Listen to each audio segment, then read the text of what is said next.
Okay, so here's something wild. Between 1969 and 1977, Elvis Presley performed over 1,100 shows. That's like doing 3 shows a day sometimes. Can you even imagine the energy it took to pull that off? That's incredible. And what's even crazier is that he never performed outside North America, right? Yet his influence was completely global. It's like he didn't need to leave the continent to become a worldwide phenomenon. Exactly. And that's part of what makes Baz Luhrmann's new documentary, EPiC, Elvis Presley in Concert, so fascinating. It's not just a look back at Elvis's career. It's like stepping into a time machine and experiencing him in his prime. You're right there with him, feeling the energy, the charisma, the magic. That sounds amazing. So, is it mostly concert footage, or does it dive into his personal life too? It's definitely more about the performances, but there are these quieter moments where you get glimpses of his thoughts and personality. For the most part, though, it's all about the music. The way it's shot, you feel like you're standing right in front of him. Most of the time, he's in close-up, and it's like he's singing directly to you. It's so immersive. That's such a unique way to experience his music. And the visuals? Did they really lean into his iconic style? Oh, absolutely. The visuals are stunning. You've got the colorful outfits, the bling, those high-neck collars that became his signature look. It's all there, and it's all larger than life. And then there's his voice. From baritone to tenor, you get the full range of that unmistakable vocal power. It's like hearing him for the first time all over again. That's giving me chills just thinking about it. Did they include all the big hits? Oh, they didn't hold back. I counted snippets of over 70 songs in the film. You've got classics like Burning Love and Suspicious Minds, and they're presented in all kinds of settings. Live concerts, rehearsals, even moments with his backup singers.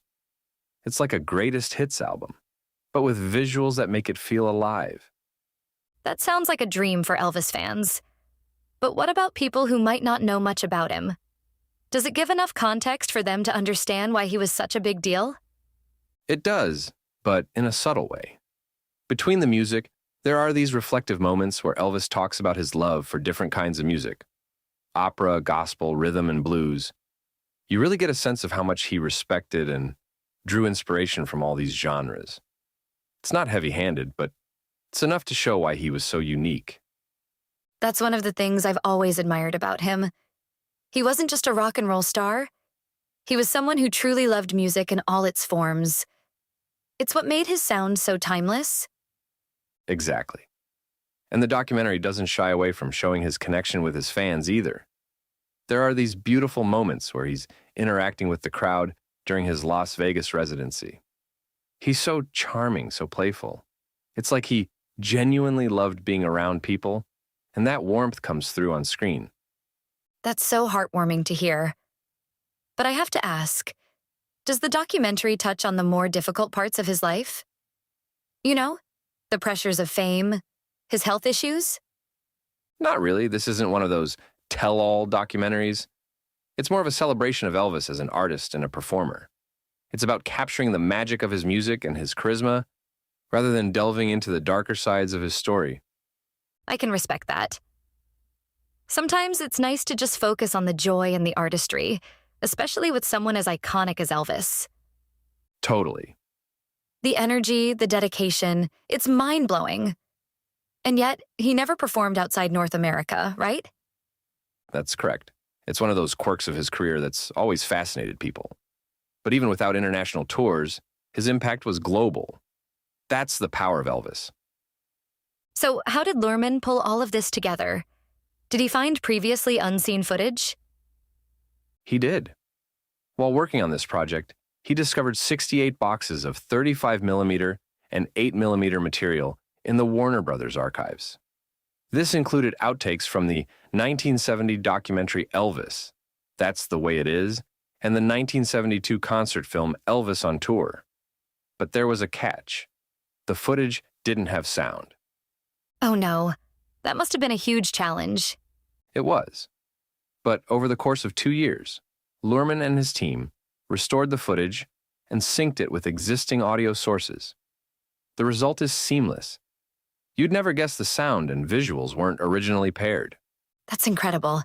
It must have been such a labor of love. And it sounds like it paid off. Would you say this documentary is one of the best you've seen? Without a doubt. It's slick, it's engaging, and it's a total crowd pleaser. I can see people flocking to theaters to experience it. It's not just a documentary. It's an event. That's high praise. So, if you had to give it a score, what would it be? I'd give it an 8.5 out of 10. It's a must-see for Elvis fans and anyone who loves music documentaries.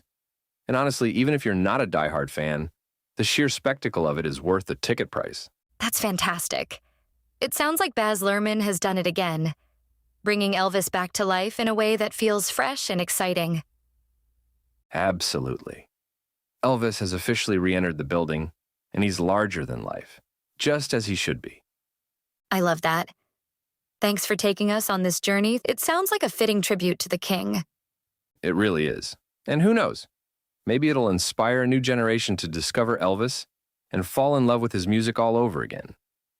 Here's hoping. Long live the king.